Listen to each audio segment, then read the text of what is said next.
नमस्ते सदा वत्सले मातृभूमि। चर्चा का विषय है ऑनरेबल सुप्रीम कोर्ट ने आज केंद्र सरकार ने एक, आपको याद होगा कि एक मीडिया वन नाम का चैनल था, उस चैनल पर पिछले साल बैन लगा दिया था। जनवरी का महीना रहा होगा 2022 का। उस समय केंद्र सरकार ने उस पर बैन लगाया था। बैन से मतलब है कि उसको रिन्यू करने से मना कर दिया था, उसका लाइसेंस। ग्राउंड केंद्र सरकार ने जो बताए थे, उन ग्राउंडों में बताया था कि भाई ये एंटी इस्टेब्लिशमेंट के चक्कर में पड़ा रहता है, सरकार जुडिशरी को क्रिटिसाइज करता है, ये इस्टेब्लिशमेंट को बिगाड़ना चाहता है।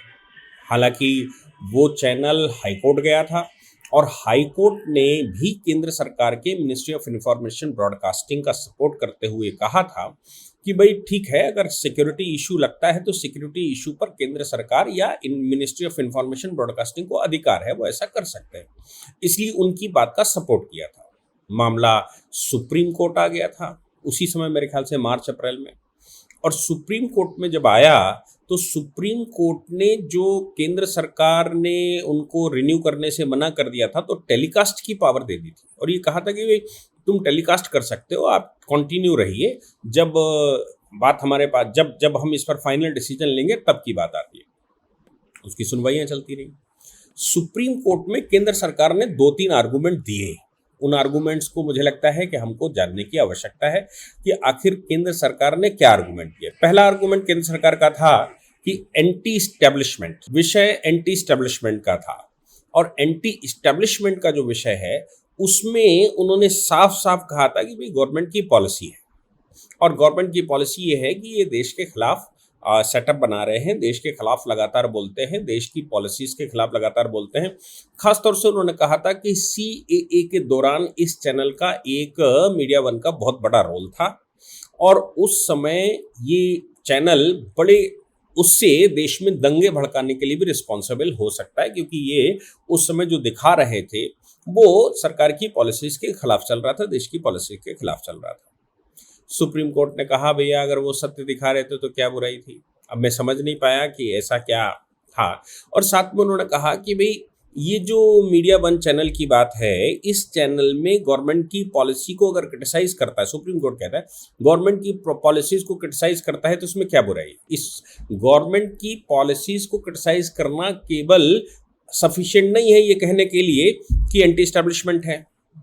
उन्होंने कहा कि जुडिशरी को भी ये क्रिटिसाइज करते हैं। उन्होंने कहा ये सफिशिएंट नहीं है कि इसके लिए ये कहा जाए कि नहीं आप ठीक है।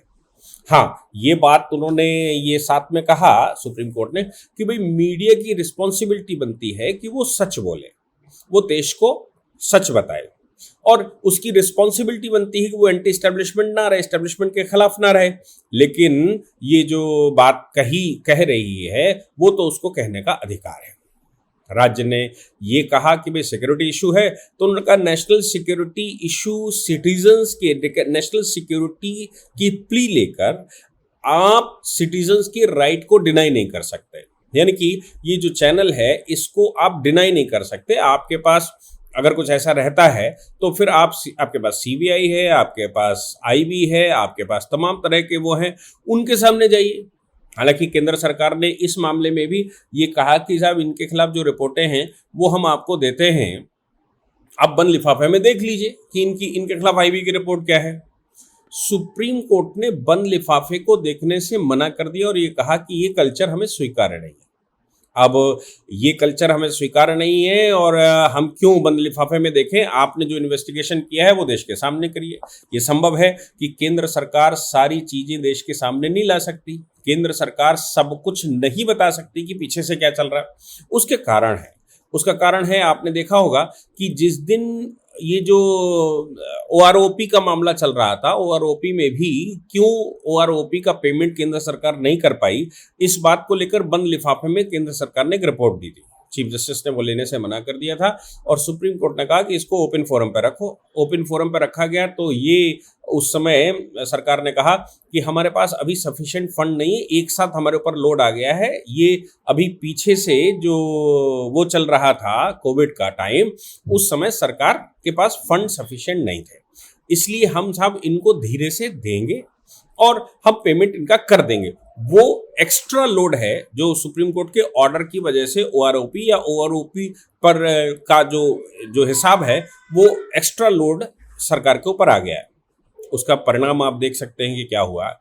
चाइना ने लगातार तब से या उससे पहले भी वो कर रहे थे, हालांकि चाइना मुखर होता चला आया है। वो अरुणाचल के बॉर्डर पर उसने सेनाएं बढ़ा दी हैं, वहां पर प्लेटफॉर्म बना रहा है और अरुणाचल प्रदेश के जो और प्लेसेस हैं उनके नाम उसने बदलने शुरू कर दिए हैं। हालांकि हमारी सरकार ने उसको डिनाई किया है और ये कहा है कि आपको कोई अधिकार नहीं बनता और तुम इस तरह की राग अलापते रहते हो। लेकिन मुझे लगता है कि ये सब कुछ इसलिए आ रहा है, ये सब इसके पीछे का जो मुख्य कारण है वो ये है कि जब भी देश में इकोनॉमिक कमजोरी दिखाई देगी, सरकार कह रही है कि हम सब बैलेंस किए हुए हैं, लेकिन सुप्रीम कोर्ट कह रहा है क्यों नहीं। तो सरकार ने कहा कि साहब हमारे पास इस समय फंडों की थोड़ी समस्या है, हम देंगे लेकिन थोड़ा इंस्टॉलमेंट में देंगे। सरकार और सुप्रीम कोर्ट ने किया भी भाई, इंस्टॉलमेंट कर दिए कि भाई आप इंस्टॉलमेंट में दीजिए इनको, लेकिन रिपोर्ट बंद लिफाफे में लेने से मना कर दिया। पूरे देश को नहीं, पूरे संसार को पता लग गया कि सुप्रीम कोर्ट में सरकार एफिडेविट लगाकर कह रही है, सरकार रिपोर्ट लगा रही है कि मेरे पास फंड नहीं है। इसका परिणाम ये निकलता है कि दुश्मन देशों को हौसला मिलता है। और आप समझ लीजिए कि आपका देश अगर कमजोर दिखेगा तो कहां जाएंगे हम, कहां जाएंगे आप, कहां जाएगा न्यायालय और कहां रहेंगे हम सब। क्योंकि देश कमजोर संसार को दिखना नहीं चाहिए, भले ही हो तो भी नहीं दिखना चाहिए।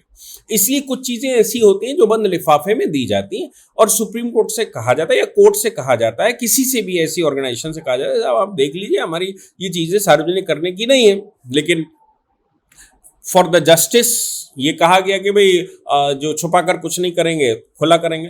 यहां पर भी इस केस में भी और अभी सुप्रीम कोर्ट ने कहा कि हम देखो आप जो बता रहे हो बंद लिफाफा, हम बंद लिफाफा स्वीकार नहीं करते, खुलकर बताइए आपने जो इन्वेस्टिगेशन किया आपके सामने आया। फिर साथ में यूएन नेशनल सिक्योरिटी के विषय हम खुलकर नहीं बता सकते कि आखिर पीछे क्या क्या चल रहा है, आप देख लीजिए। नहीं देखा गया। बाद में नेशनल सिक्योरिटी को सुप्रीम कोर्ट ने ये कहते हुए कह दिया कि भाई देखो ये तो बात ठीक नहीं है कि आप ये कह दें कि नहीं नेशनल सिक्योरिटी के नाम से ये नहीं चल सकता। भाई प्रेस के पास फंडामेंटल राइट हैं और प्रेस के पास जो फंडामेंटल राइट हैं वो फंडामेंटल राइट उसको अपनी बात कहने का अधिकार है। खैर, एंटी एस्टेब्लिशमेंट के बाद एक जो बहुत इंपॉर्टेंट बात सुप्रीम कोर्ट ने कहा, सुप्रीम कोर्ट में सरकार ने कहा, उन्होंने कहा जमात